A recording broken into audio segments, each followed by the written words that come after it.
All right. Um, so, like I mentioned, I'll be sharing my screen very quickly.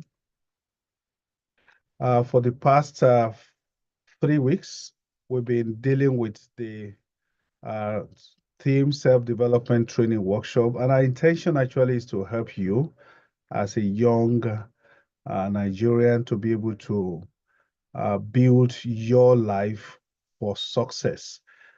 Week one, we dealt with building the foundation for personal success. You remember we dealt with issues like issue of mind, issue of mental health. And then week two, we dealt with time, character, and the journey to excellence. I remember vividly well that that was a time we talked a lot about issue of integrity, issue about character, issue about time management. And then last week, we dealt with navigating relationships and building networks. This was one big area which we believe that if you are able to develop yourself in this area, you are bound even to succeed. This week, we're dealing with planning and building a life of independence and fulfillment.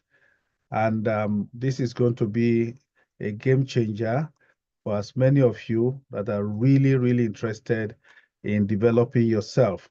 And next week, we'll be dealing with financial and professional development. And the final session will be on expanding your influence and impact. Today, we have Elijah Affi as well as Diepriye Diri. They are going to be our facilitators for today's event.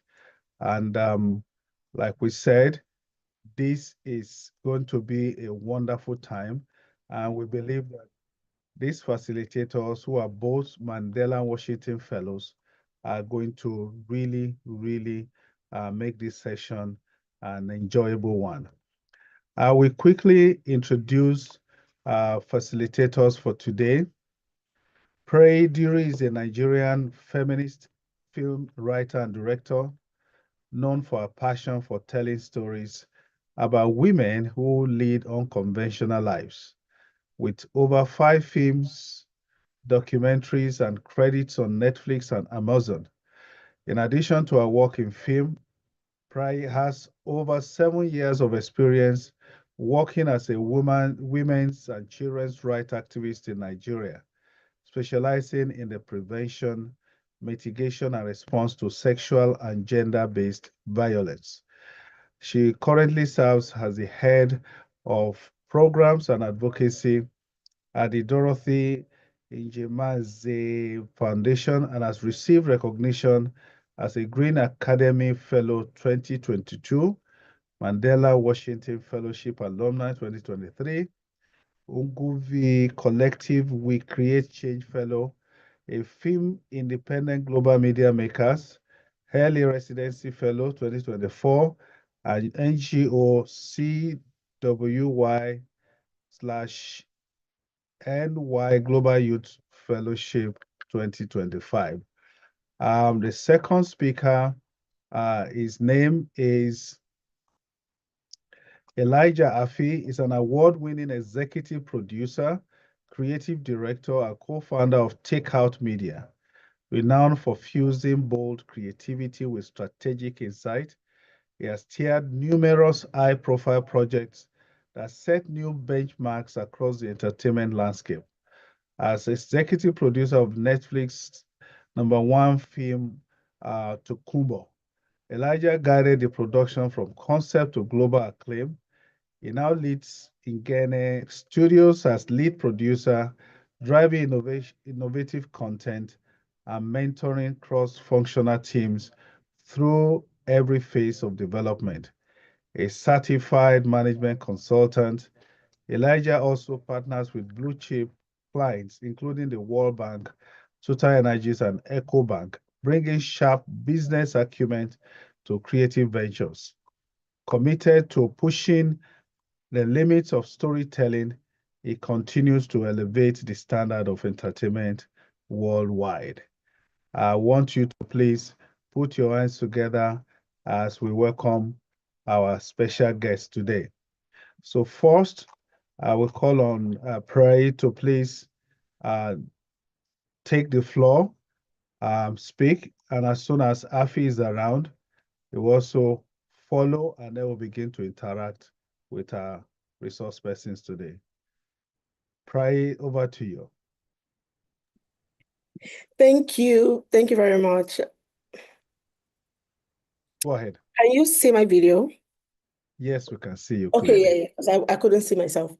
Thank you very much. Good afternoon, everyone. I'm so happy to be here to talk to everyone. So I'm supposed to be talking about why personal branding matters in Nigeria. And I have a question, and I'm hoping that this can be an interactive session. Is it possible? Yes, it is. Okay. So I have a question, yeah, and I'm hoping that someone takes me on it and responds.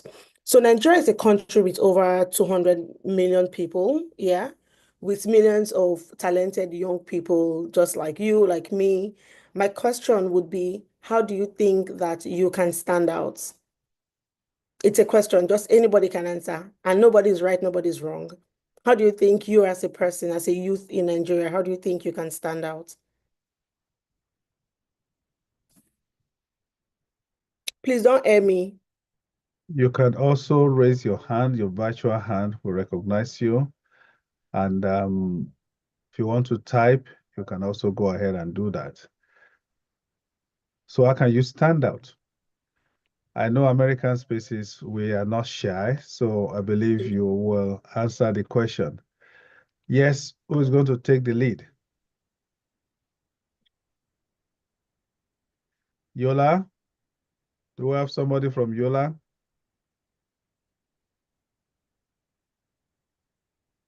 American Connor Lecky raised the hand.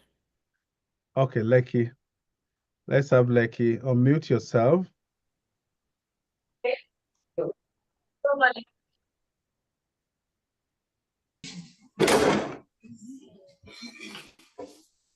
Actually, my name is Comrade Ramon Abiola Okeleji from Lekki Center. So, to the best of my knowledge, being a Nigerian, we can only stand out based on our critical thinking and our persistence. So, I think that.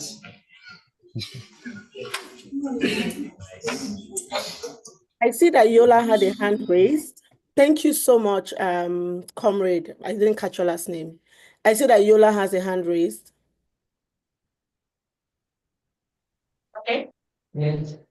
Me, I think me, I think that's the situation we are facing right now in Nigeria as a youth.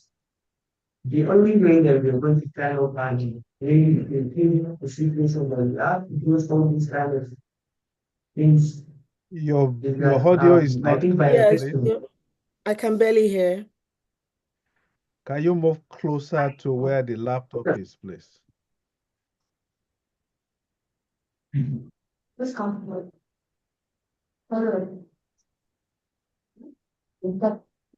Okay.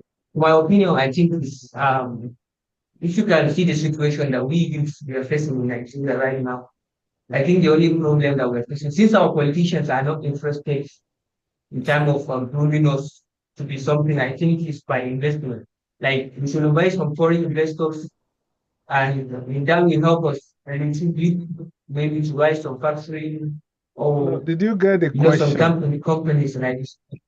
Hello, Yola. I don't think. Okay. Yes, Okay, Can you so the please repeat the question question is, again? how do you stand out in a country with over 200 million people, talented young people just like yourself? How do you make sure that when opportunities arise, your name comes to mind? That's what I'm trying to find out. How do you make sure that when something comes up, because before you get foreign investors, you have to stand out first.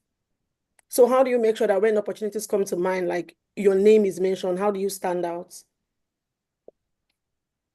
Oshogo has a hand. the only way that I can, No, go on. Sorry, go on. I think, is proving myself that I'm good in my job, like the skills that I'm holding right now, my present skills.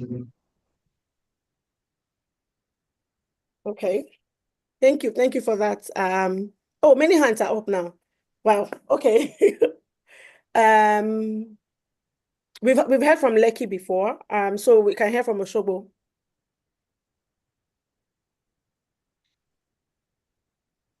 I want to believe that the way we can stand out.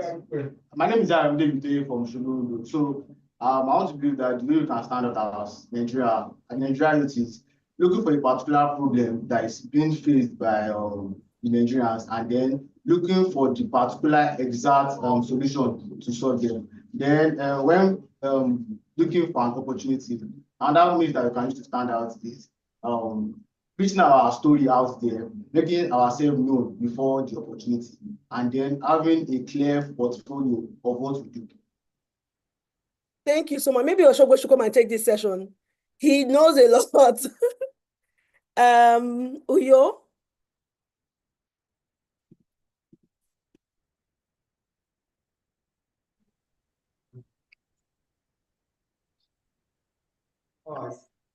And I think for one to stand out in the market, like as a brand, I think it should be unique, first of all. You should have a unique selling point in the market.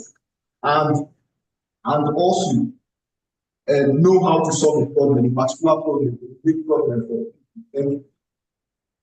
Thank you so much. Do we have any other hand? So that I can move on? I think you've had all of them. Yeah. Okay. So one of the okay, so I'm moving on. So like I believe that Nigeria is at a fascinating crossroad here. We have a lot of young people. Globally, we have like incredible talent. You see what Afrobeat is doing. There is tech, there is entertainment, there is business, so much more. But as Nigerian youth, I think that we need to think about how we can stand out in spaces. And every time I talk about personal branding, I say it's not luxury and it's not for celebrities or it's not for politicians or business moguls. It's important that every young person in Nigeria knows how to build a personal brand. Yeah. Your personal brand is what people say about you when you're not in the room. For instance, when people are talking about me, they say, oh, when they're thinking about how do we make a film around women's rights, how do we make a film around gender equality, my name comes to mind because that's the brand I've built for myself. I've said, oh, I'm a feminist filmmaker. I like to tell stories of women and girls. So from that angle, everybody knows that if you're thinking about a story for women and girls, think about Diri. So your personal brand is what people say about you when you're not in the room, is the impression that you leave. It is the value. Please take note of this word. It is the value that you're known for. It is the promise you make with your presence. So imagine how someone, I don't know if you've ever heard someone say, oh, once maybe Mr. Ade gets here, everything will get sorted out. So you can be having issues, but you know that there's a person that once a person shows up in the room, things will get sorted out. That is that person's personal brand. Now think about the success stories that we celebrate today. There's Wizkid. Everybody celebrates Wizkid globally. Think about Burna Boy in music. Think about Arasta. Think about Ngozi Okonjo-Iweala in the world. Just think about all of these people. Think about Chimamanda Adichie Ngozi. Think about tech founders like Piggyverse, Odun of Piggyverse. Think about Bosun Tijani. Think about all of these people and think about the fact that each person has a distinct personal brand and that personal brand has opened doors for them and created opportunities. And I hear us when we say we have to prove ourselves, prove yourself that you're good. Persistence is important. Looking for a problem and basically being solution oriented is also a big thing. Putting your story out there and having a unique selling point. And I'll get to all of that.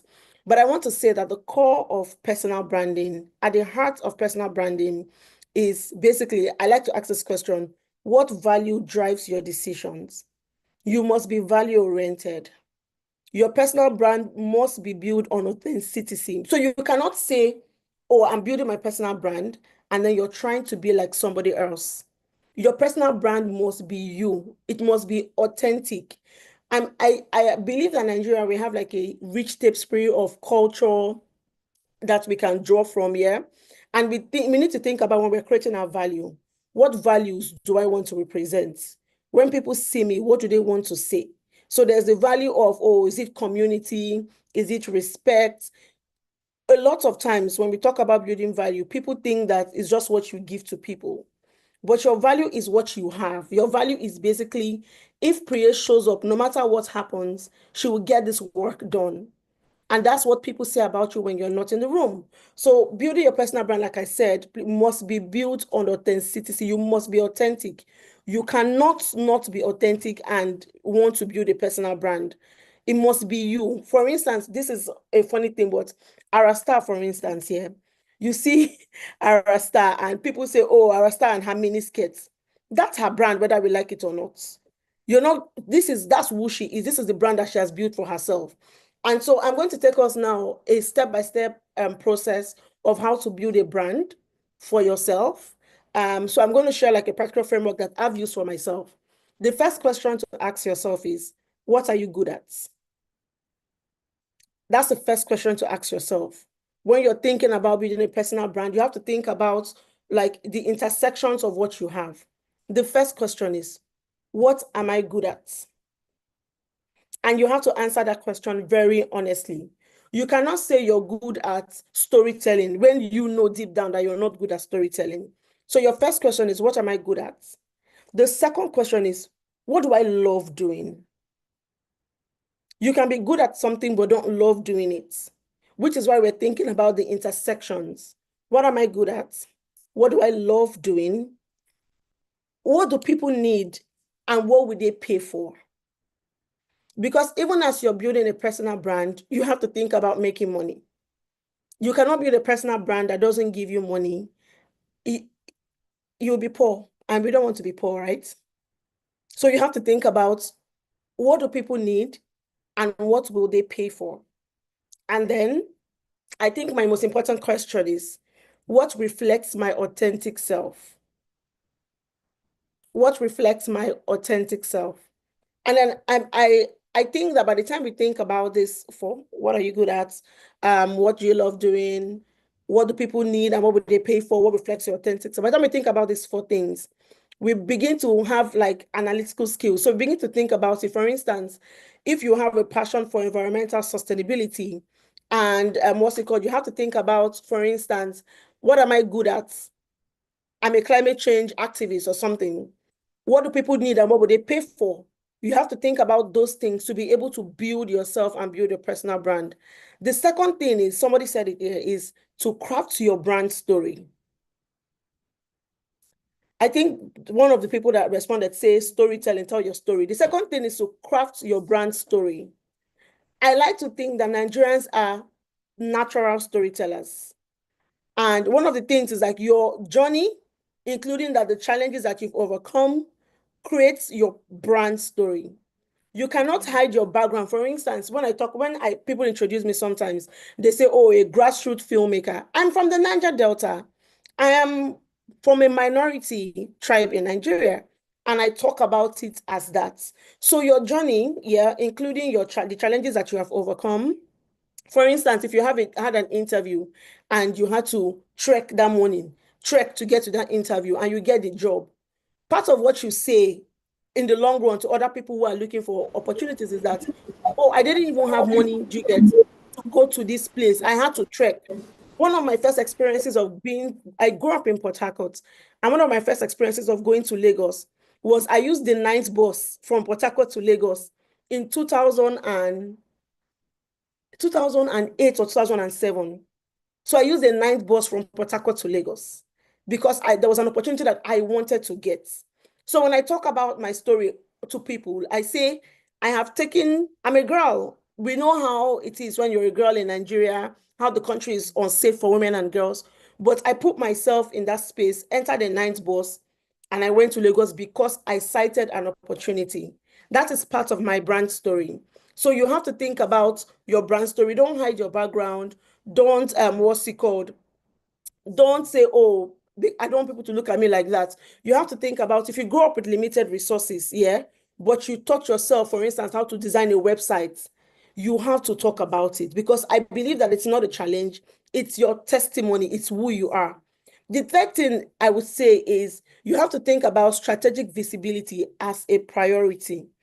Many of us, we say, we don't talk about our stories. We don't talk about, for instance, we don't put ourselves out there. A lot of people say, oh, I don't know how to put myself out there. I don't know how to make a post on Instagram or on LinkedIn or on Facebook, etc.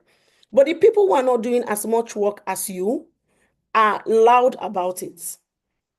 The people who are not doing as much work as you and I are loud about the work that they're doing. So you have to think about strategic visibility as a priority. So choose platforms where you have target audiences, spend time there. It can be LinkedIn, put post on LinkedIn. For instance, you've attended this training now, put it out on LinkedIn. Talk about how you attended a training for youth organized by the American Spaces, how you gain valuable insights. Talk about it. You're not being a nuisance. You're basically putting yourself out there. If it's Instagram and you're a creative, do a short reel, put it out on Instagram. Talk about the fact that you attended this training. These are the things that you gain from it. You need to think, if it's Twitter, put it out on Twitter, but quality trumps quantity. And that's one thing I want you to have at the back of your mind.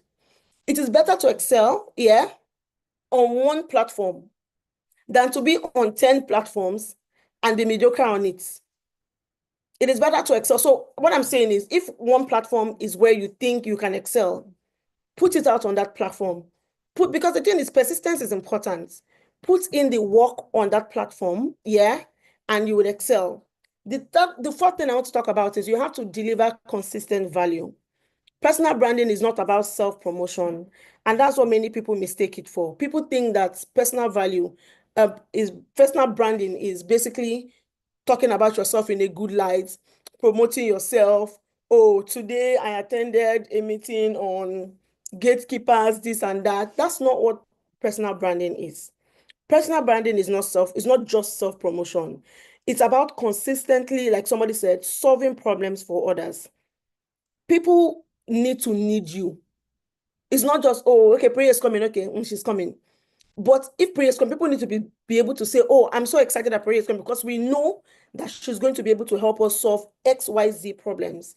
So you have to share insights. You have to create helpful content. You have to connect people. You have to have knowledge. In the field that you have decided to work in, you have to have knowledge. You cannot say you're working as a filmmaker and you don't have the knowledge of, for instance, camera angles, or you don't have the knowledge of cameras or lenses, or how to draft stories. You have to have the knowledge. And that drives me to my next point of having the knowledge means basically putting in the work. You cannot afford to want to build a personal brand based off of a value surface work thing that you've learned. For instance, I know someone that attended a training on coding for 2 weeks. And then the next second, I saw that the person was teaching coding to other people. I'm like, what do you know? You don't know enough to teach. You have to do the hard work of learning. And that's something that I want everyone to take away from this conversation today, is that you have to do the hard work of learning. You have to be persistent. You have to put in the work. Day in, day out, you have to keep your head down, research, learn, speak to people who have been in the field long before you. I believe that you don't have to make the same mistakes that they made. So if you find a mentor in a field, speak to them. Get get them to tell you exactly, get them to tell you exactly the things that the challenges that they faced, so that you don't have to face those kinds of challenges. And then I have something I've written here. So I said practical tips here for young Nigerians. The first thing I like is, I'm a person of community. I believe that nobody can make it on his own. No man is an island. You need a community of people that stand with you and support you. I don't know if anybody has heard of the Ubuntu concept. Has anybody heard of Ubuntu? Anyone? Takers? I feel like I've been talking, so I want you people to respond now. Has anyone heard of Ubuntu?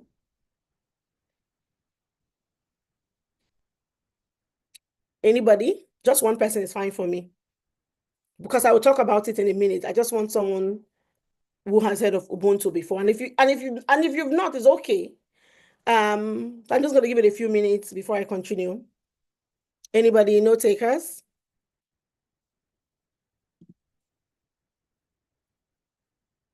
No takers? Okay. No. So I'm going to move. Did someone raise None. their hand?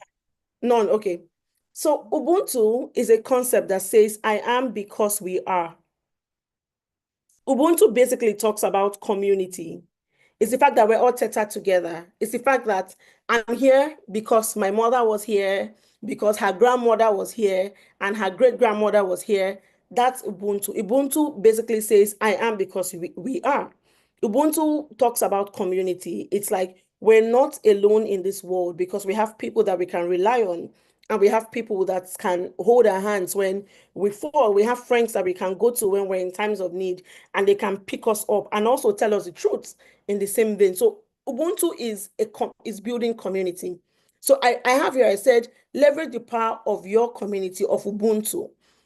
Find people in your community that you can hold and work together and grow together. Join relevant associations. Collaborate with peers. I believe that in order to build your brand, yeah, I'm not a fan of cross collaborating.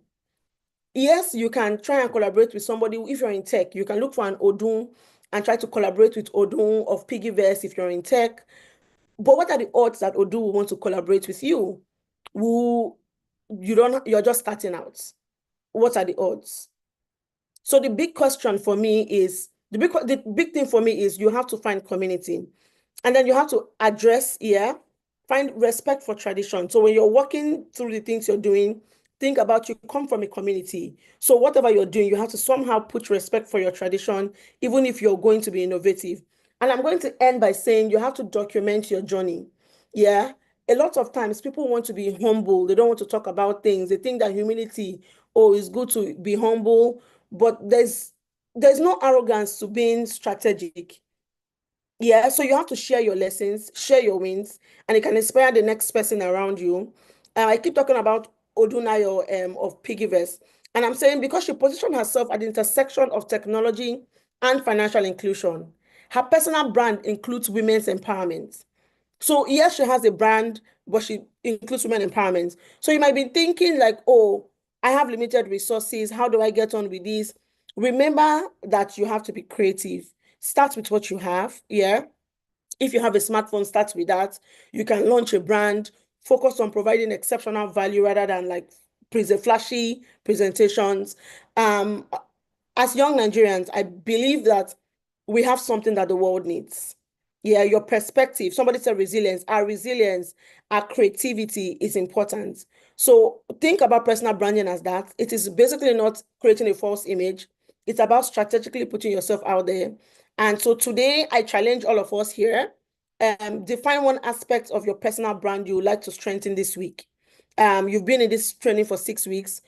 One aspect of your personal brand, yeah. You can clarify your unique value. You can create content that showcases that expertise, and then reach out to someone who exemplifies that brand that you admire and tell them what you admire in them. Because I do believe that the future belongs to all of us. And if we create a brand, Nigeria would need our voice. Our solutions are important, and we can build a brand that opens doors for not just us, but for people that come after us. Thank you.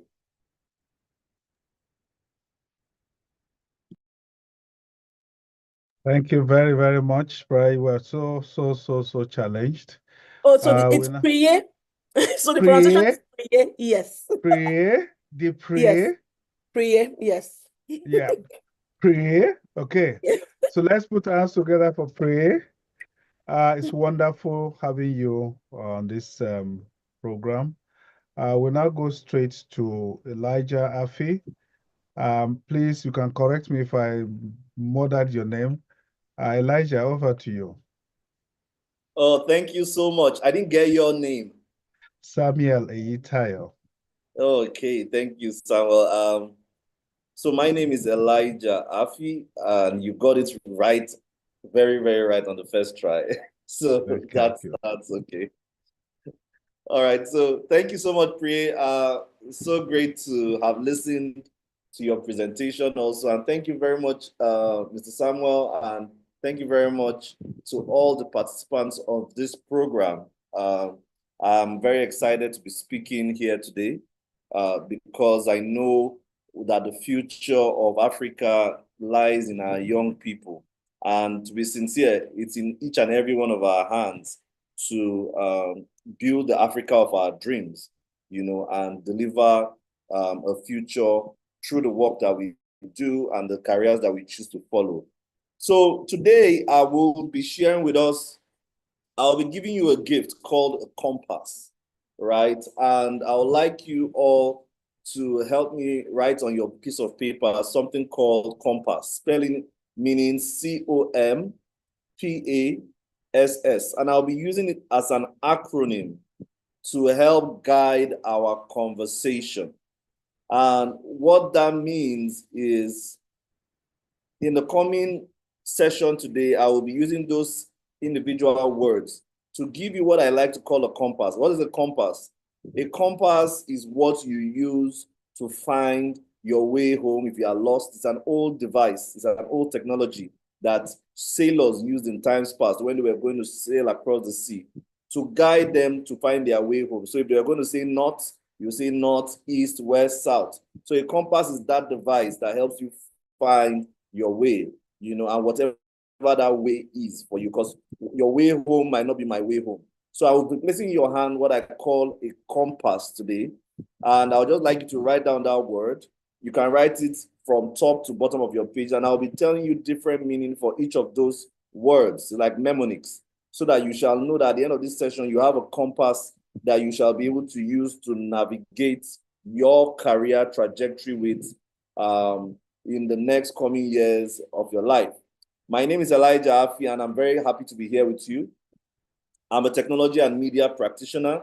I basically live in the intersection of technology and media, working the creative magic there to create products, programs, and productions. So I make films, I consult for brands on storytelling, I develop technology products, and we operate from different countries around the world, especially Nigeria, the United States, and the UK. I'm so excited to be here speaking to you today. And I will just want to begin by sharing a quote that I came across. As a matter of fact, I came across this quote not knowing who said it, but I'll still quote it nonetheless. And the quote begins like this: before you build a winning career, you must define what winning actually means to you. Because if you don't define success for yourself, someone else will define it for you. And you may end up chasing a dream that was never yours to begin with. Now, that quote, I actually saw it in a book, and the person never attributed it to anyone, so you could attribute it to me. And the whole idea there is we need to be able to, as young people, define what winning means to us. And what winning means to you will be different from what winning means to me. That's the nature of life, because oftentimes, if you don't define what winning means to you, you will find out that at the end of the day, you will be living another person's dream, or you might get to the end of your destination and there will be no fulfillment. There will be no excitement. There will be no joy. So it's important that early on, the first things first is for us to identify, what does winning mean to me? Because the thing is that success is basically, what is success really, based on our topic, right? Success is not a title, right? It's not a paycheck. It's not money. It's not a LinkedIn headline, But I would like to give you the most perfect definition of success I've come across, and which is, it's the alignment between what you do, who you are, and where you're going. So basically, what does a successful career mean to you? Is it leadership? Is it freedom? Is it financial stability? Is it impact? Is it recognition? We all care about different things, right? But I would like you in this moment to, in your notepad, begin to think and begin to write things down. What does a successful career mean to me? And as you do this, can you picture what your ideal work life will look like in 10 years to come? What exactly is that vision? What exactly will success look like to you? You need to just write it down. It could even be just that, success look like I'm making people from my village happy. That could be success to you, impact. Success is that, oh, I stand on a stage and they say this is the world's best scientist who created a breakthrough drug that cures cancer. That could be your own success, right? So it's important that from the early on, we set what I call our North Star. That is, we need to set our direction and say, okay, this is what I'm solving for. Because if you are not clear of what you are solving for, everything will look like it. Every decision will look like it. Every trend will look like the solution. Anything that comes up as a way to achieve recognition, as a way to achieve money, as a way to achieve fame, will look like it. If an opportunity comes up, oh, you need to go on this reality TV show, you want to go there. If an opportunity comes, oh, there's this music competition, you go there. There's this art competition, you go there. But if you have a clear understanding of what actually matters to you at the beginning of your journey, you have hacked life, because guess what? There are many paths that exist for you to navigate life's journey. And the wisdom is the ability to differentiate which path you need to follow and get there on time. Now, most people I see mistake hope as a strategy. So when they look at their future, there are different reactions that people have when they think of their future. Number one is fear. Some people are scared. They are like, okay, what does the future hold for me? Number two is flight. Some people don't even want to engage in a conversation. They are like, I'm scared of what the future holds. I'm so scared. I don't think it's going to have anything good for me. So they are scared and then they flight. Number three is some people are hopeful about the future, you know, and hope is a very good place to be, because hope is actually a good thing to have, right? And I hope we all have hope of the future. But then there are some that with all these things, be it fear, be it flight, be it hope, some people choose to have what is called a plan. And that is what we are talking about, because oftentimes people stop and say, oh, yes, I'm optimistic about the future, but hope is not the strategy. We need to have a strategy. And that is the compass that I want to give to us today. That compass is for us to carry it and say, as I'm navigating life, I will think about these key points so that I'm able to have a successful life. So now, the first word that I would like us to think about when I say compass is the word C, is the letter C. Now, that letter C stands for what is called clarity. Clarity of purpose, right? Because you can't build what you've not imagined. Okay? If your mind has not been able to understand what you are building, imagine a person trying to build a house and you ask him, how is the house going to be? Is it a duplex or is it a bungalow? And the person says, I don't even know, but I'm sure building. Obviously, you know that person has failed from the beginning, because the person has no clarity of purpose. They don't understand exactly what they want to build. They don't have a mental picture of how they want to go about building it. They just went ahead and started building. So the first C, like I mentioned when I say right compass, is what? Clarity of purpose. So our goal here is to define what success means to us. Not your parents, not your society, and not your boss. Now it will impact your society. It should impact your community. It should impact your family, right? But you must first ask, what does success mean to you? Now, and that means understanding your career North Star. That is what kind of impact you want to make. So some questions that I would like you to ask yourself when you think about clarity of purpose is the fact that, what would a dream work day look like for you in the next 5 to 10 years? What would a dream work day look like? How would you want to experience your day? Are you going to be a remote worker? Are you going to be a physical worker? Do you want a life where you go 8 o'clock, you come back home 4, and then you have time for your family? What does an ideal work life look like for you in the future?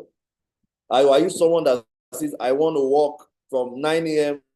till 9 p.m. You know, I'm willing to just go because I love what I do. You know, so you need to agree. Those are some questions you need to ask yourself. Second question is, what problem do I want to solve in the world? And I like what my sister said earlier. What problems do we want to solve in the world?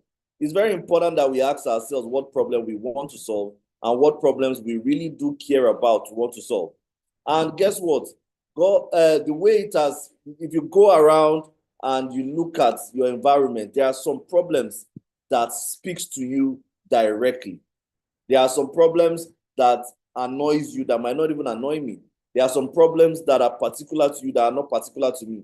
The goal is for us to identify what those problems are and begin to look for ways we could come up with solutions to those problems. So that don't ever assume that because you care about a problem, every other person does. Some people will never do, and that's just a marker to what your career purpose should be, because you have an understanding of what problem you want to solve.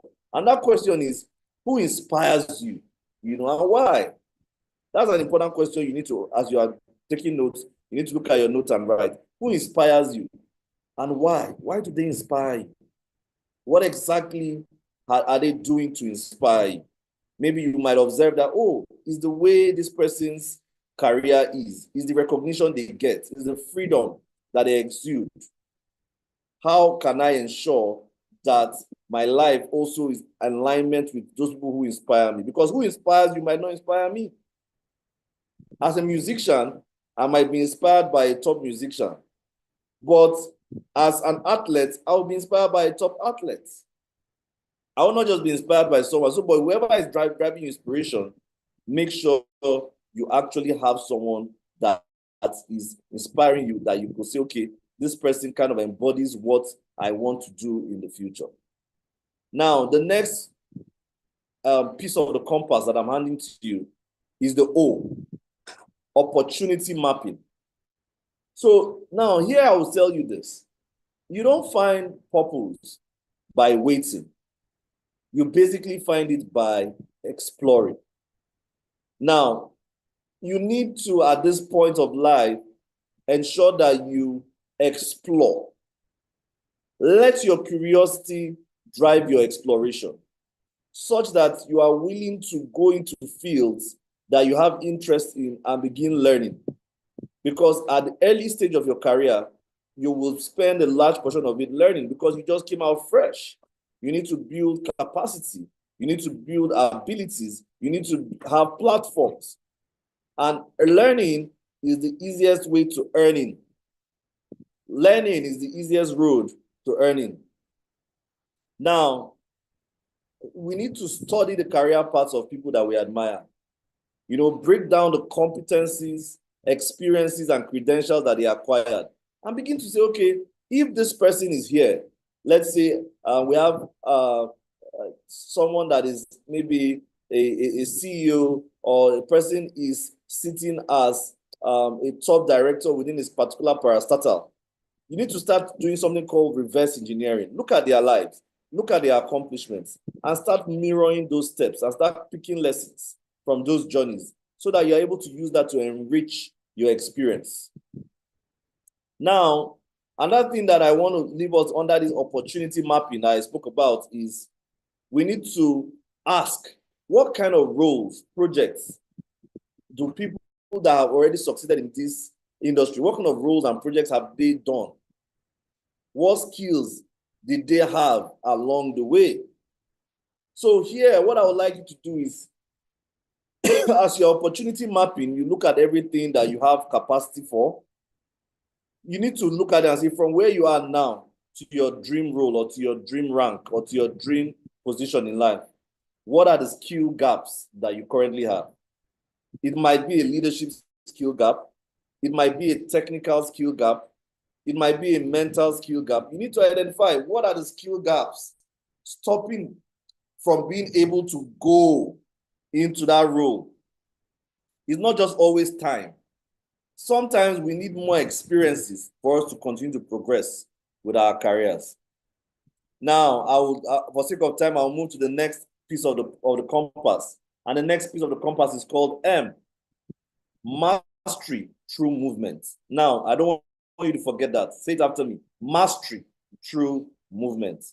Now, the key thing is, because you are early on in your career, when I was asked to come speak, I spent time asking them, who would I be speaking to? And they told me the crowd of people, and I was so excited. So we need to invest in building depth and building breadth, because change is the greatest teacher. So we need to be intentional about where we work, who we work with, and what we work on.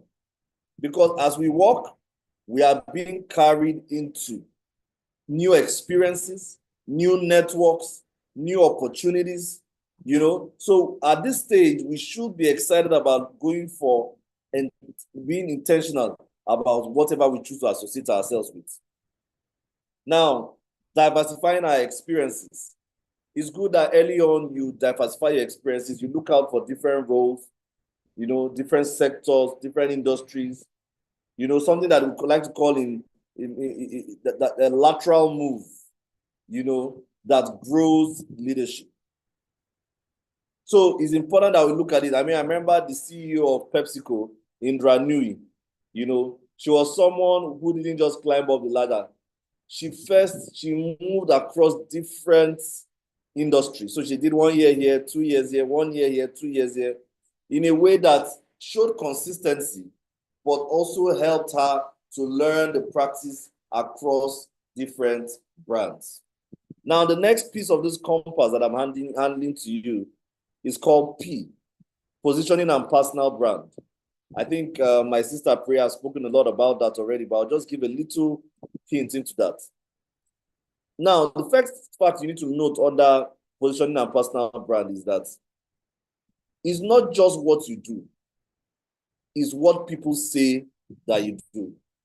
It's not just what you do, it's what people say that you do and how they say you do it. Because if people say that, yes, this person does furniture, but then another person now says, yes, he does furniture, but however, his furniture quality is not there. Automatically, what that means is that everyone that thinks about you will think about furniture that are not good. So we need to pay attention to knowing that it's not just what we do, it's what people say that we do. Now, what do I mean by that? I know that we're in the age where a lot of people are trying to build personal brands because it's cheap, it's easy for you to go on socials and be so intentional. But, however, we need to be mindful that it's not just about saying, going on social media and saying, oh, I do this, I do this, I do that. Do you really know how to do it? Have you given yourself to excellence enough such that everyone in the industry will look out to you and see this is the person that does this? So that's positioning and personal branding. Now, under this positioning and personal branding, I'll leave us with some key tips. Number one is we need to create visibility. Let the right people know what you bring to the table. Now, remember what I just said here. Let the right people know. Because oftentimes the problem a lot of people make is that the only people that know what they do is their immediate family and friends. But we need to find ways to position ourselves. One of the easiest ways to position ourselves is by volunteering. Is by volunteering to work on projects, is by volunteering to be part of programs like this, is by volunteering, because what then happens is that you now begin to have access to networks that you never thought was possible. Now, you need to build a reputation that is reliable, forward-thinking, you know, something that shows what you believe represents you. Then we need to pay attention to our online and offline presence in a way that if we are positioning our brand, it has to be such that whatever people meet online is not far from what they will see offline, because that's where integrity comes in. Now, every job should increase your influence or credibility. Every job should increase your influence or credibility. So whatever project you have the ability to work on or you've been brought in, don't look at it as something small. Make sure that you ensure that you bring out good, very, very good outputs from you. Now, the next one I will leave you with is the A, acceleration with intentionality. Career growth isn't luck, it's leverage. And what is leverage? Leverage is taking advantage of what has been placed in your hands to achieve your desired goal. So we need to reflect and readjust regularly and identify, okay, what's working and what's not. We need to also see how we can invest in professional communities. Find ways to be part of the professional bodies that your career belongs to. It's very important. You might look like, oh, I don't need these things, I don't need these people, but it's very important. Sorry, let me just take a sip of my mouth of breath. Now, find ways to get acceleration with intentionality means you should find ways to get mentors, coaches, and have access to professional communities. Invest in them. Invest in going to associate with people that have gone ahead of you, because that's how you experience an acceleration. Now, the third thing there I was mention is you need to seek feedback and build influence within your industry. Find people who actually will give you feedback on how well you're doing. Not mentors that will just tell you you're doing well, you're doing well. But we need to find people who will give us feedback as we journey through our careers. Now, the fourth thing is make bold decisions as inflection points. So we need to ensure that we are making bold decisions for concerning our career. What are we daring to achieve? What are we pushing to achieve? The moment you are clear on what exactly your North Star is, dare and do great things. Now, as we are spelling the compass, as we come to the end of the spelling, which is 2 S's, one of the S there means strategic relationships. You rise basically on your relationships. Career growth is rarely solo, guys. It's about who knows, sees, and believes in your work. So whenever we have the opportunity to be part of a group of people, even in this very class that you are in, are you investing in these relationships? Are you making sure that you are adding value to the people that are even organizing the program? Are you ensuring that you are someone who is dependable? Now, there are 3 types of career allies that I need you all to think about when it comes to relationships, strategic relationships. Number 1, mentors. Now, take this down. Mentors are there to guide and challenge you. I mean, they are ahead of you. They've done it before. They are there to guide you from their earlier steps. You know, you need to be very mindful of that. Now, sponsors. Sponsors are people who will speak your name in rooms that you are not in. Sponsors are people who will not just tell you what to do. Sometimes they even invest in you to go do it. They find ways to help you achieve great things by being personally invested in it. And then the third is your peers. I've spoken about it briefly a bit, which is the fact that don't ever feel like, oh, I'm just with fellow people like me in this space or in this program. No, never exempt yourself. All right? Never exempt yourself from building strong relationship with your peers, because they become very relevant. They become your community. They become a form of accountability. And then you can do good collaborations with them. So many people focus more on the mentors and the sponsors. They forget that their peers are also people that they should build relationships with. So what are the key action points for this strategic relationship? What I would say is this. Who are your top 5 supporters right now? And who are top 5 that you need? Those are things that you should begin asking yourself and begin thinking like, okay, I need to do this, I need to do this, I need to do this. Now, the final S I would like to leave you with is something called system for growth. Now we have come to the end of spelling compass, right? System for growth. You don't rise to the level of your goals, guys. You fall to the level of your systems. You don't rise to the level of your goals. You fall to the level of your systems. That was said by James Clear, the author of Atomic Habits. Habits, routine, and personal development practices that will keep you growing. For example, you'll find out that weekly learning, regular reflection and journaling, time blocking and priority setting, and then reviewing your career plan every 90 days. Now, the reason why I speak about these things is because I found a lot of errors when people come. They enter very, very secret spaces for some reason that's unknown to me. They enter there and then they don't create systems, so they get caught up in work. But you must have a way to review your career plan at least every 90 days, looking at it as, okay, I've started working in this organization. What value have I added? What value can I take? What am I still on track? Because oftentimes people get carried away with the work and they forget to look back. You raise your head up and you find that you've not really grown in any career or any endeavor that you have chosen to follow. Growth is a system, guys, not a one-time decision. So we need to ensure that as we are here saying we want to grow, we want to have great careers, we want to build our future, let us ensure we remember that growth is a system, not a one-time decision. So it's not just what you do, guys, because I've given you the compass, right?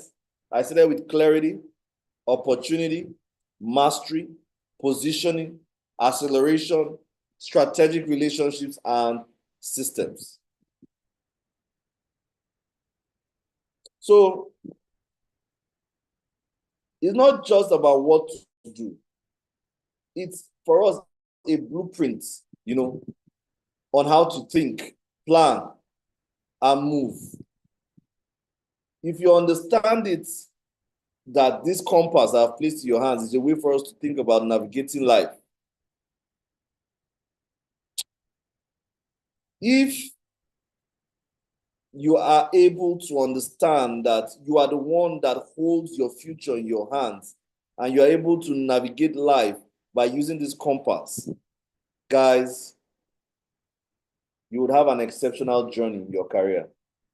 That is, if you've gotten clarity, you understand the opportunity mapping, you have dedicated yourself to building mastery, you understand the place of positioning yourself in your industry in a way that you are visible to all players within the industry. You ensure that you pay attention even where you didn't necessarily need to, you paid attention. You build strategic relationships. Now, once you have done all of this, you will find out that if you had everything and you are not able to have this clarity, you are not able to identify opportunities, you are not able to build systems, then you will find out that a lot of careers have fallen by the wayside because people have not been able to do these things that I just shared with you. So I'm very excited about what the future holds. And for sake of time, I'll pause now. And I think Mr. Samuel will be able to guide us in the remaining parts of the program. And I'm hoping I'll be able to receive some questions Thank you. from class today. Thank you very much. Thank you very much. Can we put hands together, everyone? Wow. You have received the compass on building a winning career, even for your life. Everything rises and stops on what you do about your life. And that's what we're talking about in this workshop. Self-development workshop. Are you going to develop yourself? I will now open the floor to questions. Please, let's remember, let's go straight to point. And I will go by the way you raise your virtual hand, and we'll take it. But please try and specify the person that you want to answer your question. Okay? We talked about personal branding, creating your unique identity by Preyi. I hope I got it. Then Elijah also spoke about secrets of building a winning career plan under the theme, planning and building a life of independence and fulfillment. So can I see your hand up? If you have any question, please raise your hand. Don't be shy. This might be your only opportunity of asking that question. These are very busy people, and they're here to share from the wealth of their experiences. Any question from any of us?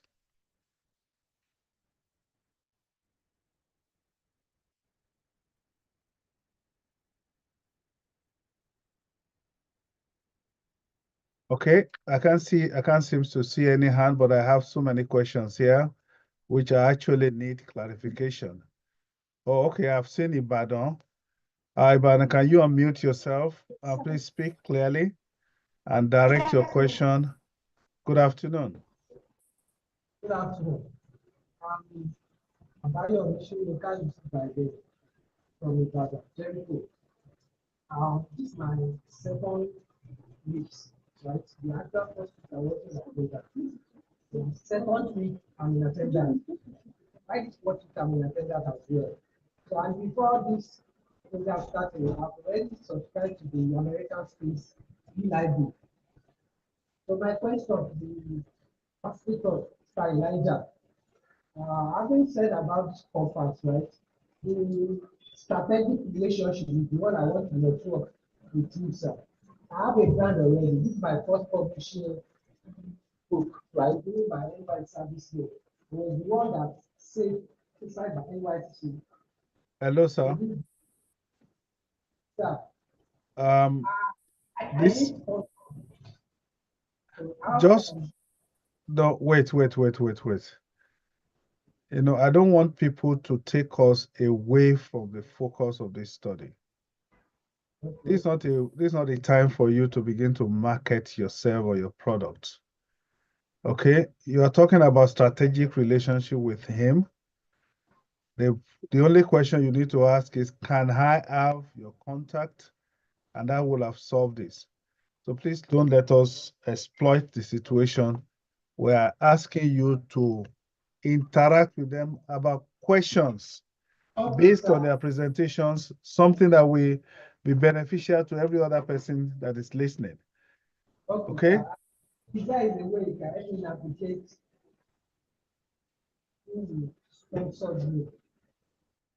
all right, thank you very much. It's asking you, Elijah, if you can hear the question very well, I'll probably reach out to you and see ways on, he has written a book as a copper and possibly would like probably some ideas on how to push this forward. We'll take the second question from Bauchi and then Lekki before we get back to the facilitators. Yes, Bauchi, over to you. Yes. And my question goes to Mr. Elijah. I want him to share more light on building relationship to suit your career goal. I know it's something you must have passed through, and you know the strategies you follow. So those strategies, if you can help us with, so that we can get people who can know how to follow it and build our own relationship. Thank you. All right, thank you very much. Finally, from the audience, okay, Lekki, please unmute yourself and go straight to point. Lekki. Okay. My question was we already have the idea. We know what we want, and again, we have a financial issue when it comes to upgrading your brand, starting your own personal brand, the capacity you don't have, and you've tried to actually engage or go for a grant, which you've actually elevated your pitch to a particular firm or organization for a particular grant, and unfortunately you're not given. In that case, what should you do to actually start your business, help yourself financially to start a brand, as you've had that idea to start a brand? Pray we answer that. I think a lot of people are really interested in business here. I will announce there's a session on business, how you can start start from scratch to profit. It's coming up on Monday at 10 a.m. I will announce that after this meeting. But pray, please, you could take that up also. I see also Joss. Let's take Joss also quickly before we take another round. Joss, please unmute yourself.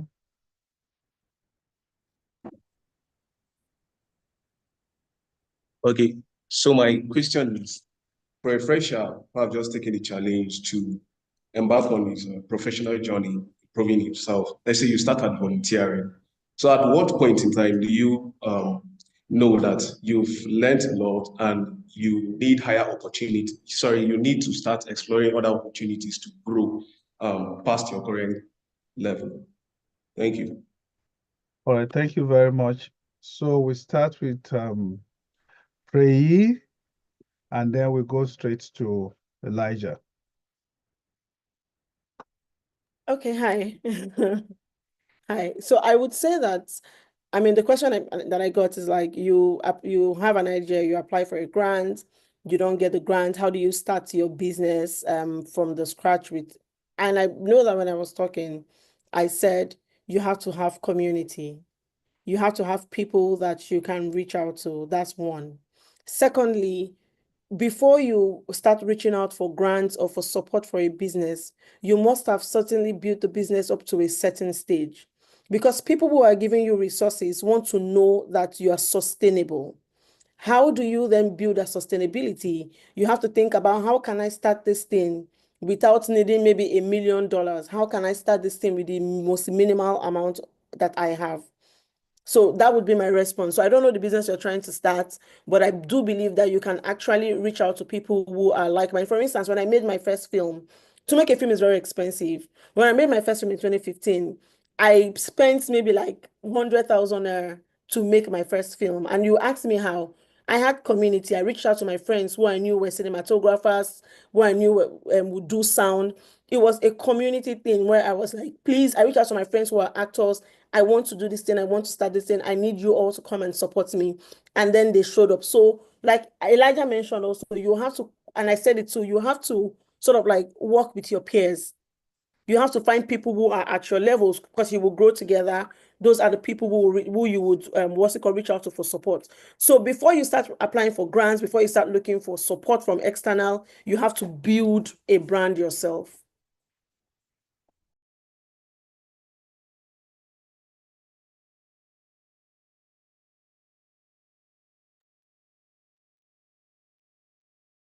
Over to you, Elijah. All right. Thank you very much. So the first question was how to reach me. Right? The person wrote a book. Well, you can reach me on LinkedIn. My name is Elijah Affi. Search for me there and just send a message. We'll look forward to hearing more about what the book is about and what ways I could be of support. The second question was, how do we build relationships? I think that was from Bauchi.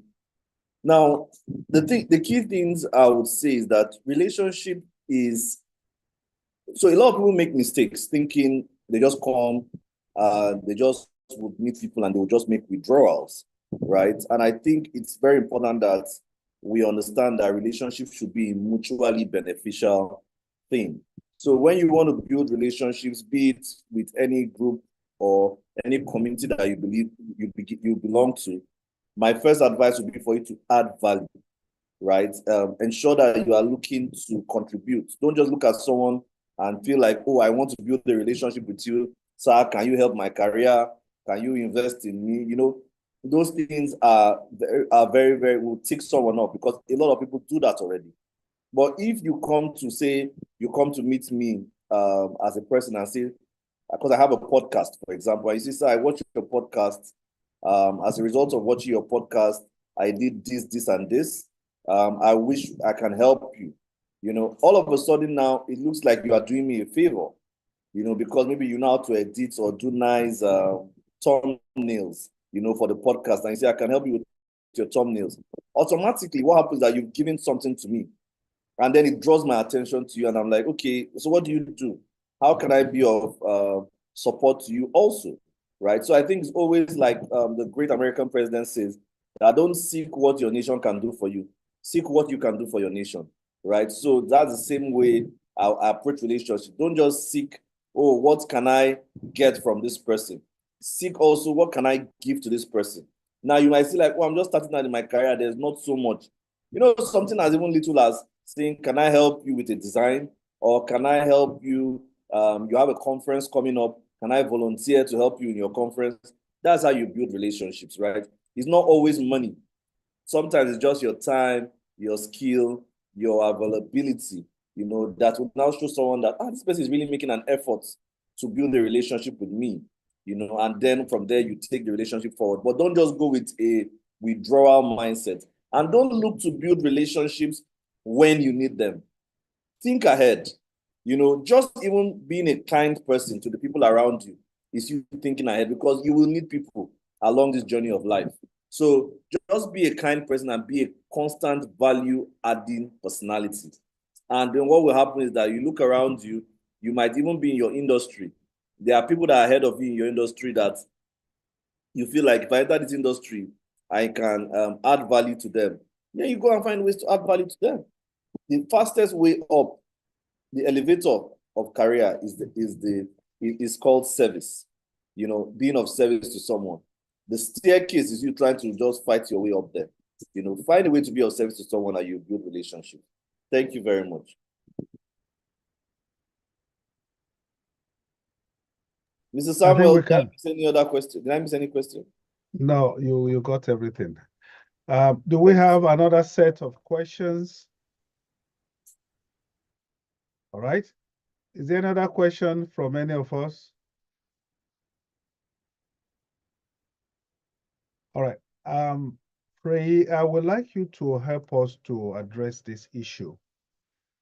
How do you stay authentic while also meeting the expectations of diverse audience, potential collaborators that you are trying to reach out to, particularly in this age of social media?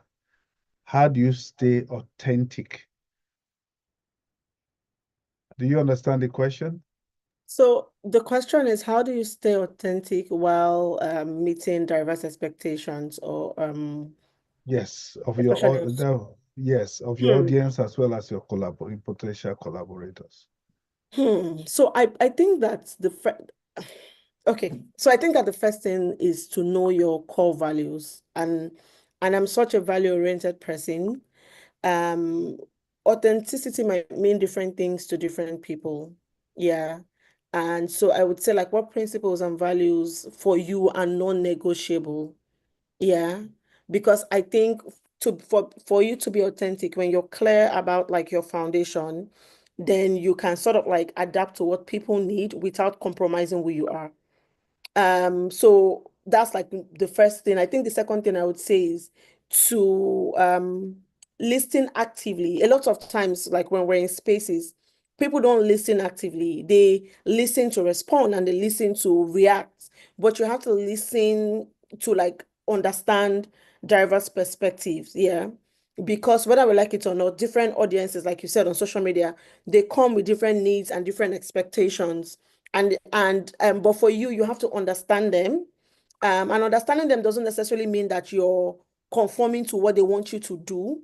Yeah, but active listening can help you to recognize like where genuine connections can be made. And I think like what Elijah said, you have to figure out where genuine connections can be made. And you're not going to somebody to say, oh, I need you to mentor me. But if you provide a skill, if you provide something to them, then they know that, oh, this is someone that is valuable that I would want on my corner. And another thing I would say is be transparent. Yeah, transparency is very important. We're in the age where not many people are transparent and open. We're in the age where people like to do things just for show because of social media. But when you're transparent and you're honest and you're authentic, people know that they can trust you. But the thing that comes with transparency would also be knowing your limitations and knowing the boundaries that you cannot cross. I don't know if you understand me. And then another thing I would say is you have to find some like find common grounds for connection. I think I've mentioned the find connection for connection, and then be open to growth. That's one key thing, like be open to growth. Sometimes your people can give you feedback, do you get? And it can reveal like blind spots that you're not even thinking about. But being authentic does not mean that you are not open to feedback. It means that you can grow, you can connect with people, you can begin to adjust the things that you have that are authentic to yourself. But authenticity does not mean that you cannot change. Being authentic means you can improve and you can grow. So I feel like for me, these are the things that I would say how to stay authentic in this diverse world of social media. For there are people that are doing things just because other people are doing it, but you have to stay true to yourself. Because everybody else is doing something doesn't mean that you should jump on it and join the bandwagon. What makes you different, what keeps you different, is the fact that you're authentic and people know that that is who you are. For instance, this is an example. If you're going to be wearing Ankara somewhere, and you're always showing up in Ankara, people, even if you're going to what's it called, the UN house, you can have corporate Ankara ways, and people will know that, oh, if this person shows up, they're always in this way. And that is their brand. That is, so just be authentic in that way. I don't know. Yeah. Thank you very much. Welcome. You really, Elijah, let me ask you this very important question. And I know we have people, especially the young people, they have this vision, career vision. And I think it also happened to me. In fact, sometimes, when I was probably in school, NYSC, I kept thinking within me, how do people really get to work in this particular place? One of the places I thought then was this working with the, United Nations, working with, all the embassies and so on.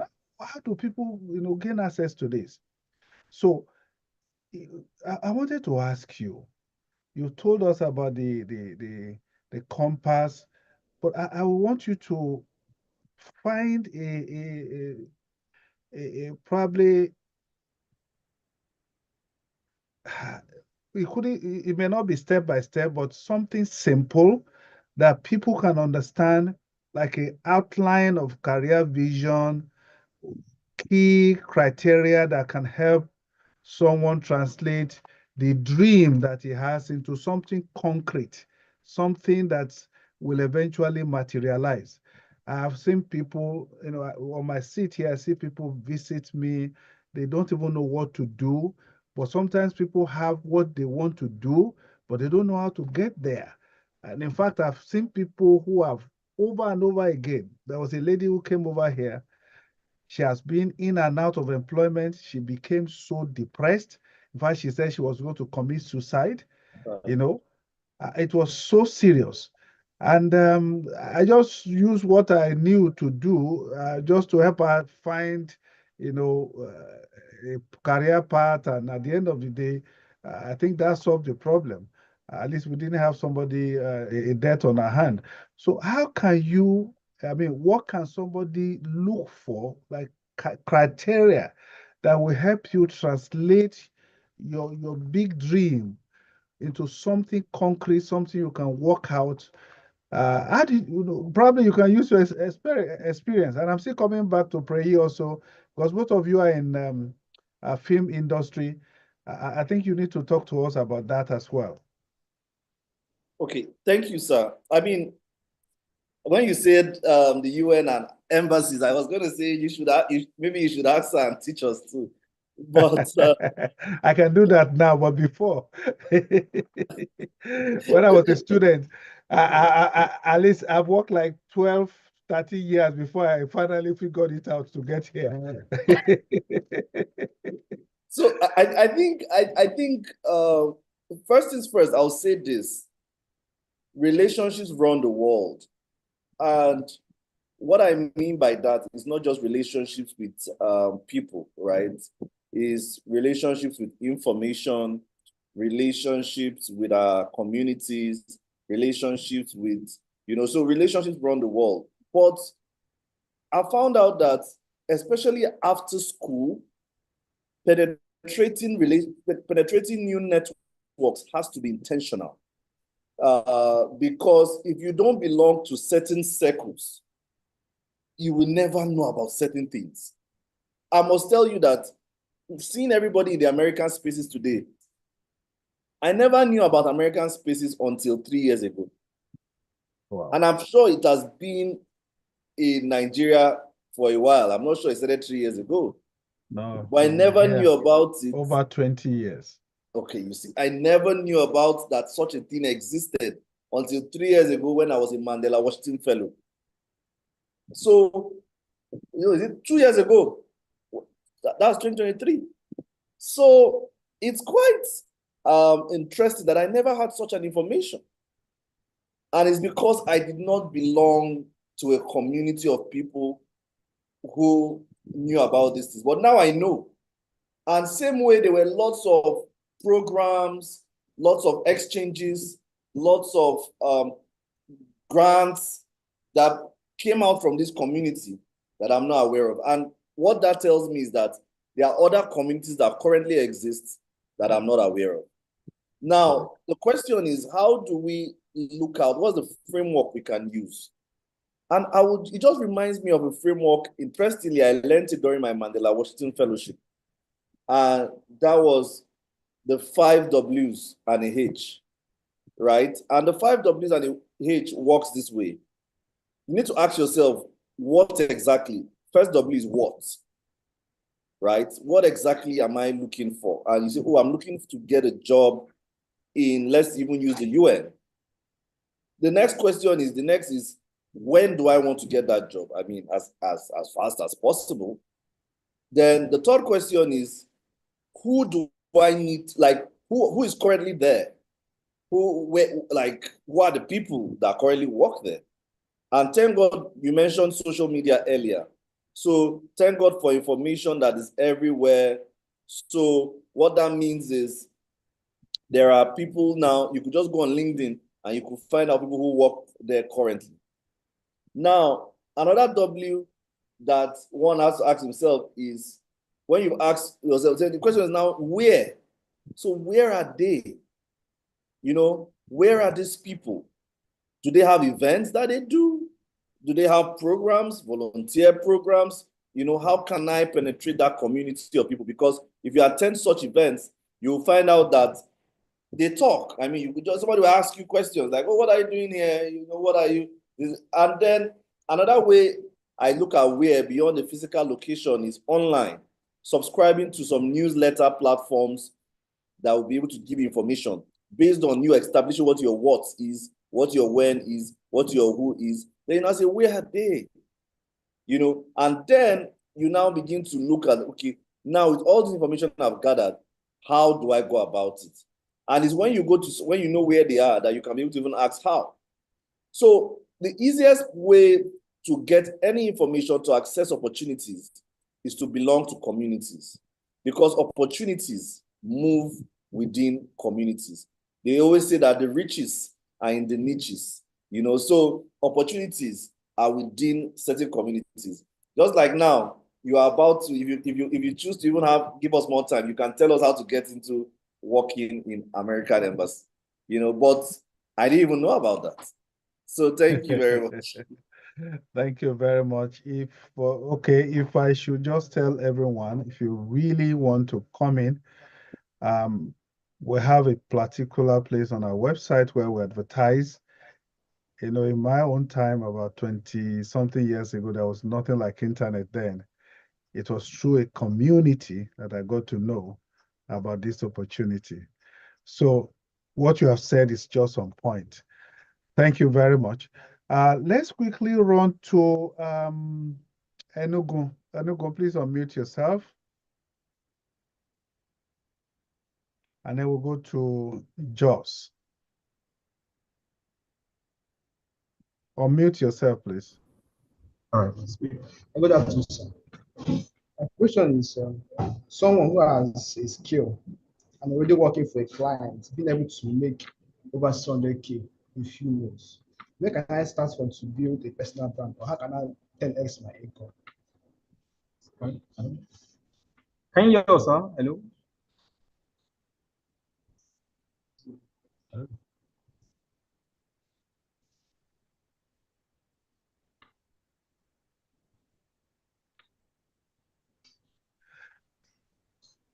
Yes, I think so. Please go ahead. Good afternoon, All sir. right. Yes. Okay, go ahead. My question is, someone who has a skill and already working for a client, being able to make over 600K in few months, how can or where can I start to build personal brand, and how can I 10x my income? Sorry, I didn't get your question. Can you say it again? Okay, the little bit loud. Someone who has a skill and and already working for a client, being able to make 600K in few months, where can I start to build a personal brand, and how can I 10x my income? Where can you start to build a personal brand and what? And then How can he multiply his income by 10? Yes. I'm not a financial expert, so I will not be able to answer how you can multiply your income by 10, but I can say, I can speak to how you can build a personal brand. All right, that will be very much appreciated, ma. Please go ahead. Okay. And remember that when I started to talk about building a personal brand, I talked about a couple of questions. Yeah. And I don't know if you remember the question now, if you still remember those questions, but I said you have to ask yourself questions. And the key questions that I recommended that you ask yourself was basically the first thing is, what are you good at? What do you love? What will people need and pay you for? And what reflects your authentic self? Now, this question that you're asking, how can you build your personal brand, is basically you have to identify again your unique proposition. Yeah. You're working for someone, they're paying you. You can now think about, this work that I'm doing is what gives me money. Yeah, in this moment. So how can I put my work forward? Because the thing is, if you're working for someone and they're paying you money, obviously you're good at what you're doing. And so that thing that you're doing is you now begin to create your personal brand around that thing. I don't know what you're working on, but that thing you're doing, think about the skills that you have, and then begin to use social media to talk about your skills. Establish yourself online. You can create a professional portfolio, do you get, showcasing your work. You can do like content creation about the work that you're doing, but you have to remember to maintain professional boundary. Yeah, you have to get permission before sharing your clients' work, because a lot of clients don't like when you share their work online. So you have to get that permission, but you also have to think about networking. The industry that you're working with, you have to attend events. You can offer to speak at what's it called, like webinars like this about the work that you're doing and stuff like that. So I don't know if I answered your question, but that is how you can sort of like build your brand around what you're working. Please. You know how to speak Arabic, yes? Yes, ma'am. Okay, can you interview him in Arabic language? Yes, ma'am. Okay.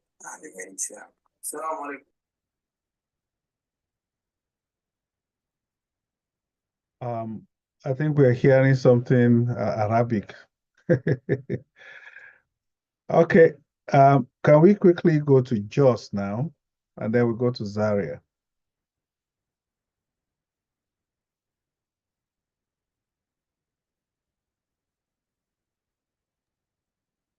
All right. So my question is, for a fresher who has just taken the challenge to embark on this professional journey and building him or herself.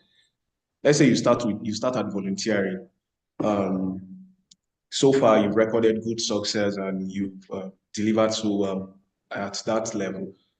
And considering that growth is not an event, but a continuous process, and you need to grow past that level, your current level now, at what point in time do you determine that, yes, it's actually time I start exploring for other opportunities for me to grow above my current level? Okay, that's the second time you're asking that question. I think it's because that's not been addressed. Okay, can any of us facilitators please handle that question? At what point should he move on? At what point should he, I didn't get the question, like move to another level? Yes. At what point he has been volunteering, he has been helping here, so at what point should he now move? What should he look for in order to know when to leave into another level? Okay, so I think that's a very interesting question, because I think naturally when you volunteer, you build your portfolio, right? So you've started having certain things that you could say, oh, I mean, okay, so let me just say this. Now, when we say volunteering, yes, volunteering is good, but are you volunteering in your area of specialty or your area or your career area? Because you need to be strategic. You can't just say, oh, I'm a graphic designer. I don't know, I keep using graphic designer, but I'm a graphic designer, and all I'm volunteering in is I'm volunteering in cleaning chairs. That's not a bad thing, but you really want to volunteer in the area of graphic design, so that you are able to now build upon that. Because what then happens is that now you have a portfolio. I run a media company and I recruit graphic designers. The first thing I'll ask for is, who have you worked for before? So if you are a graphic designer and you have volunteered in that space, automatically you will be able to have something to show, especially when you are just fresh off the boat, right? So if you volunteer, it gives you a platform, and you need to be strategic about volunteering. You just can't volunteer because it's available. You should volunteer for platforms that connect with your values. Volunteer for platforms that connect with the destination you want to go to. So that means if you know that, if I volunteer for such an event, maybe it's one of the biggest events in Jos, automatically it will also expose you to more platforms. It's kind of like the word that they used to tell us early in the day as creatives, that you are working for exposure. Yes, there are some works that are for exposure. That's the truth.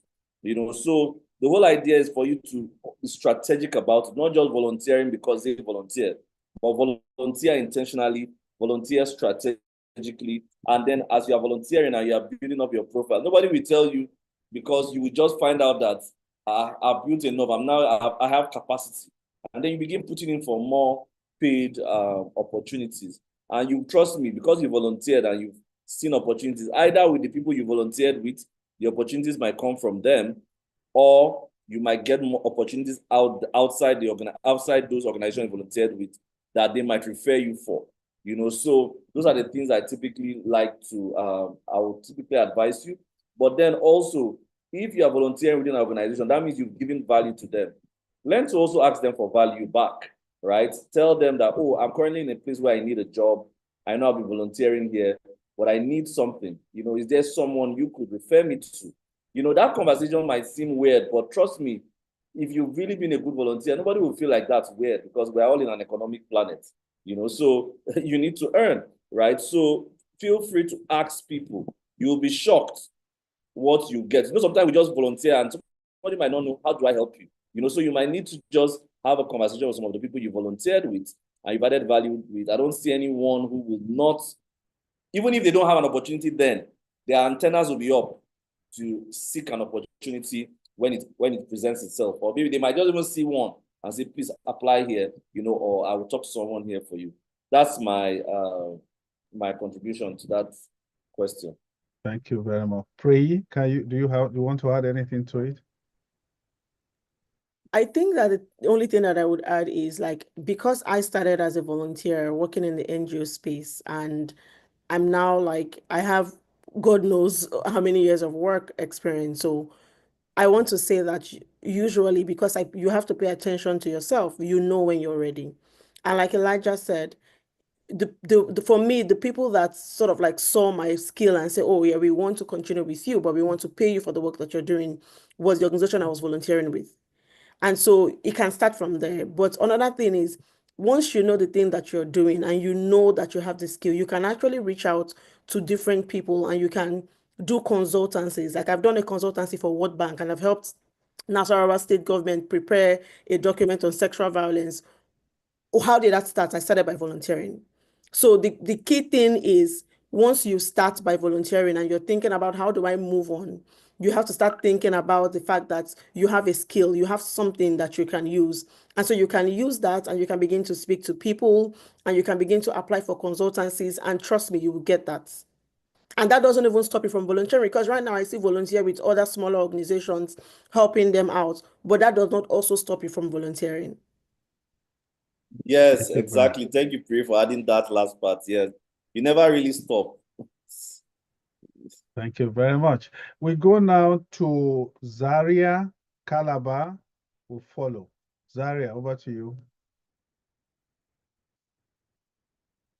Please unmute yourself.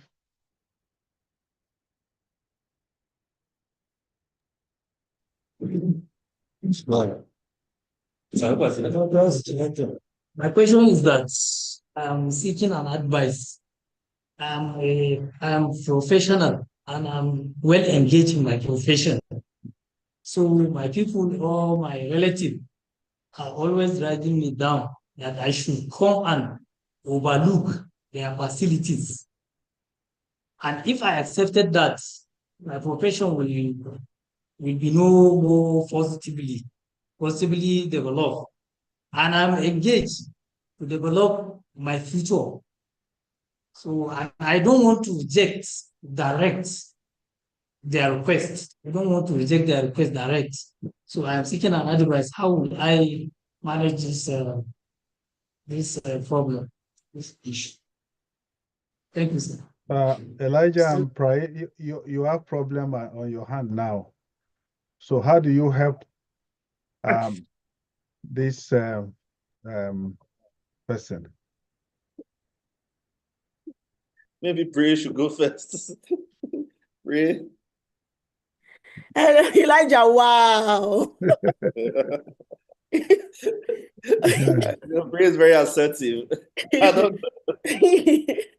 Okay, so I would say that, and I understand you're not wanting to sort of like reject them directly, but this is your future that we're talking about. And that's my perspective. And it might be right, it might be wrong, but this is your future that we're talking about. This is your dream that we're talking about. I think that I always say two things can coexist. Yeah.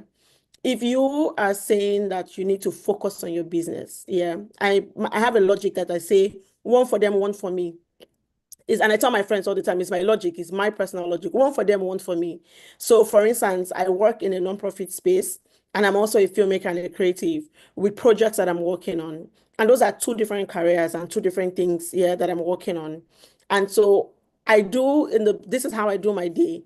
I do in the morning, I go into work, I do 9 to 2 p.m. That's one for them. And they know 9 to 2 p.m. I do everything that I need to do. Yeah. And then the remaining time of the day is for myself, and I do the things that I need to do for myself. So maybe that's something that you can think about if it can work that way. But if it cannot work that way, then maybe you need to be able to be clear and have that conversation to say, if I do this, if you want me to come and oversee the facility, if I am overseeing the facility, then it is going to take me and derail me from my dreams. And because I am good at this, and this is the dream that I have for myself, I will have to respectfully decline. Yes, I can support you when you need support. I can be there when you need me to be there, but I'm not going to give 100%. I will not be the one overseeing the facility. So sometimes we have to take the bull by the horn. When I wanted to go into film, my father was against it. He's like, never. None of my children will be in Nollywood and all of that. But I'm in film now. I'm in Nollywood. And how did I do that? By having this very firm, assertive conversation, by saying, I'm sorry, this is the dream that I have. If you're not going to support me, that's completely fine, but I will still go ahead and do it. And now my father is like one of my biggest cheerleaders. Oh my God, he will watch my films, he will support me, but you need to take that stand. And in the long run, they will see why you did that. And I hope I answered your question. Thank you very much. Thank you, Priye. Let's quickly go to Calabar. Hi, can you hear me? Yes, we can. Okay. My name is John. My question is, I'm a graphic designer and also a change maker. So I'd like to ask, how do I blend to merge the two for the online discipline, the online aspect? There are two different things, right? So I would like to know, how do I get I don't want to have several accounts or pages, but I want to show that I'm a change maker outside there and also show that I'm a graphic designer. So now there are two different things: getting job, seeking for job, and also seeing change making. There are a lot of volunteering involved and all of that. How do I blend graphic design and change making together? I would like to answer this question. I would like to answer this question. And I would like to say you are at a unique spot. It's a perfect blend. You're a graphic designer. You can show that you're a graphic designer by creating the graphics that you're creating, but you're a change maker. We have 17 SDGs. You can create graphics around the 17 SDGs, educating people. You can collaborate with organizations. Yeah, reach out to organizations that are in Calabar or even out of Calabar and say, oh, I'm a graphic designer, I'm a change maker. I would like to create content around maybe climate change. I would like to create graphic around education. I like to create graphic around. So there are so many global issues that you can create graphics around, and you can put it out on social media. It can be one page. And I say this all the time. I'm a filmmaker, but I'm also a development expert working on women and girls issues. I have one page. My one page is a page where I talk about how I'm a filmmaker for change. It is the identity that I have. And I say I'm a filmmaker for change. I'm a social impact filmmaker. That is the work that I do. And so there's a perfect blend. I do believe that you have such a unique skill and such a perfect blend. All you need to do is just start. That's all you need. If you need me to speak to you after this, I can't find the time, make the time to do that. But all you need to do is just start. Start by creating content around the issues that you're passionate about. You're a change maker. There are issues that you will be passionate about. Start by creating those contents and putting it out on your social media platforms, LinkedIn, Instagram, etc. Put it out and do hashtag graphics for change. You are creating a niche for yourself that is so important. Wow. Yeah. Oh, thank you very much. When I had a question, I said, how would this be answered? And look, you got a very, very accurate answer. I hope you're satisfied, Calabar. Thank you very much. I'm satisfied, and I'd like to connect with Please send me a message on LinkedIn. He says he'd like to connect with me. Send me a message on LinkedIn and tell me exactly like where you met me, and I'll respond to you. My name on LinkedIn is Diri, just like my name here, Diri. Okay, Diri on LinkedIn. All right, let's take you all to Uyo now. Uyo, you are on. Please unmute yourself and ask your question. All right. My question is, how can one balance, as a student, how can one balance education and school and personal brand? Hello. I'm laughing because I'm not in the business of telling lies. Yeah. I started when I was a student with filmmaking, and it was such a struggle, yeah, to balance the both of them. I saw that because I was so passionate about making films, I was missing classes because I was attending events, amongst other things. But I would say that how you can balance it, it is basically, this scale of preference, yeah. Yes, you are building a personal brand, but you have to think about scale of preference. What is most important in the moment to you? That's something that I did not do when I was younger, and I did not realize that I could do. In the moment, what is most important to you? If it's finishing with your school and getting good grades, you give that a 70% and do a 30%, yeah, for your personal brand. Now, I believe that the school environment, which is like the university, is such a big space here where you can actually build your personal brand from school. In school, people used to know me as film girl. Strange, because when I see events happening in school, I will say, oh, I want to come and cover this event. Yeah, I had a camera that was not even great, but I will go, I will take pictures, I will cover the event from school. That's how I started to build that brand that, oh, I wanted to be a creative and I wanted to create content, etc. So think about the personal brand that you want to build and think about your school environment. How can my personal brand, yeah, fit into the school environment without necessarily my studies suffering? Usually when schools have events, it's after classes now. They have events after classes, they have events during the weekends, etc. The personal brand that you're trying to build, how can you make sure that it evolves in your school environment? Because trust me, the people you go to school with, yeah, tomorrow are going to be the Dangotes of tomorrow. Yeah, including yourself, they're going to be the people ruling tomorrow. I don't know if you understand. So if you're building the skill right now while you're in school, these people are growing alongside you and they can see the work that you're doing. In the future, they're the ones that will recommend you for things. So build your brand, but also pay attention to the preference. What is most important to you? you want to finish your education, give that a 70%, do one for you, one for them, 70%, and then remaining percentage, use that to focus on building the brand that you want. I hope I answered your question. Thank you very much. Do we have, is that the last question from Huyo? Or we still have another, because I can see your hand is still up. Huyo? Is there any other question from Huyo? Right. No, sir. All right, thank you very much. Do we have any question? Because I can't see any other question here. Now, before we go, I will really want our two facilitators to tell us, as brief as possible, your journey. I actually wanted to start from, this question, but I wanted you to, go through the presentations first. Could you please share your story? And while sharing your story, highlight the issue of how did you start and how did you get to this location, at this position?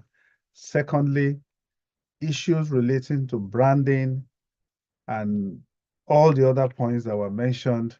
Please, can you just share practical life story, your own story, a few minutes before we wrap up. We have just 6 minutes to go. Any of you can start.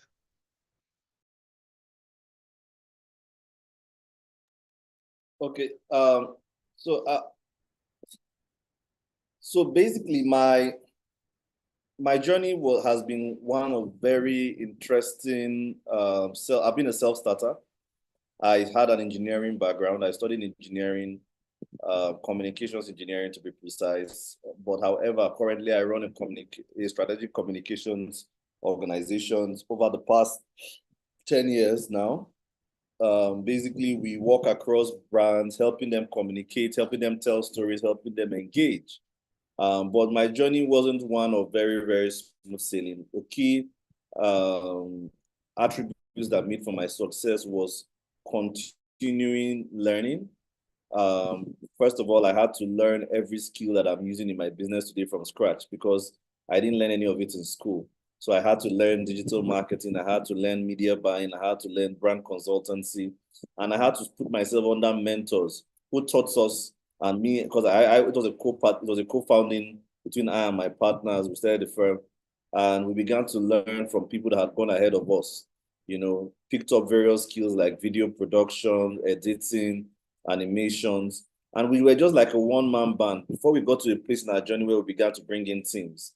Now we are a team of over 30 creatives working to help brands communicate. Now, yes, we face the regular challenge of every young person where our parents were telling us, go get a job, or go get something familiar that we know, but for some reason we had strong convictions and we kept learning. Now our parents love us nonetheless because then again, they only just wanted the best for us, but we knew that there was something there that we needed to do, and that helped us along our journey. And looking back now, to be sincere, I would say that for every young person, Nigeria, when we were starting out back then, Nigeria seemed like it wasn't the best place. Now it might look like it's not the best place, but to be sincere, if you put yourself to anything, you will find out that there are actually opportunities hidden in plain sight that only those who are engaged in anything will be able to see it. So thank you very much, sir, for the opportunity to speak today. I really appreciate it. And I look forward to connecting with everyone that reaches out to me.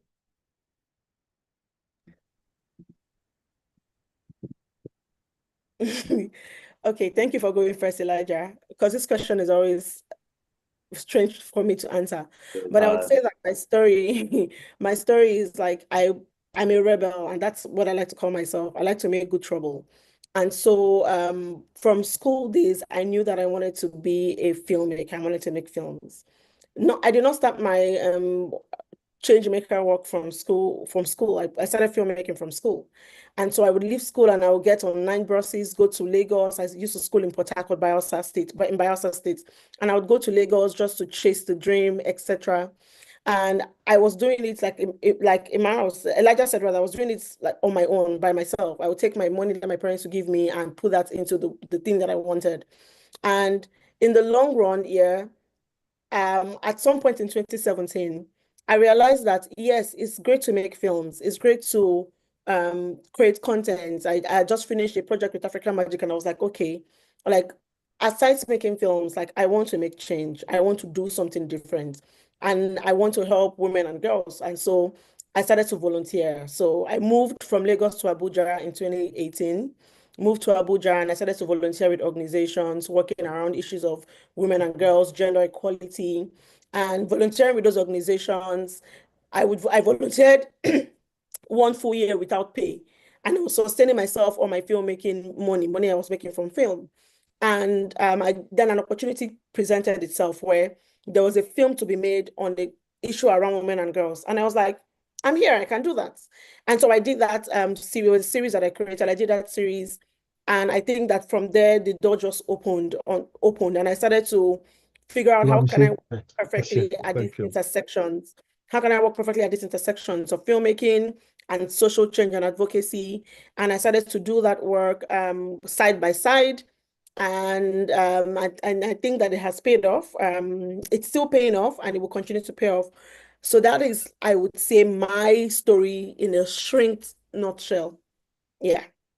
Thank you very much for those wonderful stories. Can we put our hands together for our facilitators?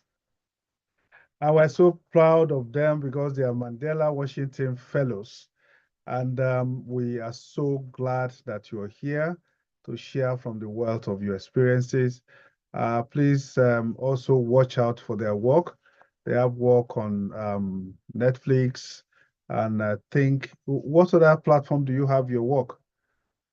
Yeah, I want to say something. Also, sometime last year or 2 years ago, there was a project that I worked on that I wrote that Elijah also worked on the creative part of it. And it was really exciting to have like him on that project. So yeah. Okay, that's true. Yeah, it's on Prime. Oh, it's on Prime. It's called Okay, Kill I'm already Bird. Prime. It's called Kill Bird. Okay, so please. We just found out that we both worked on it together. She worked on the story, and then we worked on the marketing of and branding of the film. Wonderful, wonderful, wonderful. So we see. When I just received the script, I just saw her name. I was like, I know this person. I know this. All right, thank you very much. We want to appreciate you. Thank you very. We can't thank you enough. We also would like to appreciate all our colleagues who have made this session a worthwhile session, being able to coordinate at your hands. Very quickly, I would like to announce upcoming programs. Please watch the screen and you will see what we have. Tomorrow and every Wednesday, we have eLibrary USA awareness program. This session is for those who have decided to join us. And for alums too, Elijah and Diepriye, you can also join us for this because we're giving remote access to over 15,000 ebooks and audiobooks. You can borrow books right from wherever you are. Thousands of peer-reviewed journals, dissertations, millions of them, and then newspapers, magazines, we have access to that. Right now, we're giving access. So please join us tomorrow and every Wednesday at 12:30. We also have another program scheduled for Friday. Please, we have not finished. We have not finished. Lekki, please hold yourself. We also have a program on Friday at 10 a.m. Many of you don't know that we have so many programs that you can benefit from. We are bringing two key speakers who have benefited from our programs.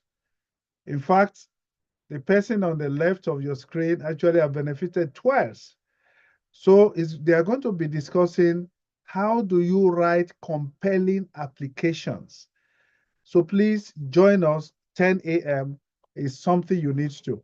And those of you who have been talking about business, here is a young man, is a CEO, and is willing to share secrets of success, how he started from scratch and is making profit. Some of the points that were raised today are also going to be raised at that time. So please come with your questions. It's on Monday at 10 a.m. next week. And also we have the week 5 of self-development training workshop. This time around, we're talking about financial and professional development. And we encourage you to please come. How do you thrive in modern world? What's the role of technology in personal growth? How do you grow your financial independence? We have these two people who are also alum and they are making waves in this area. So please make your way to American space and we believe that you are going to get it. And finally, don't forget, every Wednesday, tomorrow and on, we have E-Library USA. So and with that, we wrap up today's session. I will say thank you to everyone and have a great day ahead. Bye-bye, everyone. Thank you very much, Elijah. Thank you for having me. Hope to see you. Bye. Thank you very much. Bye.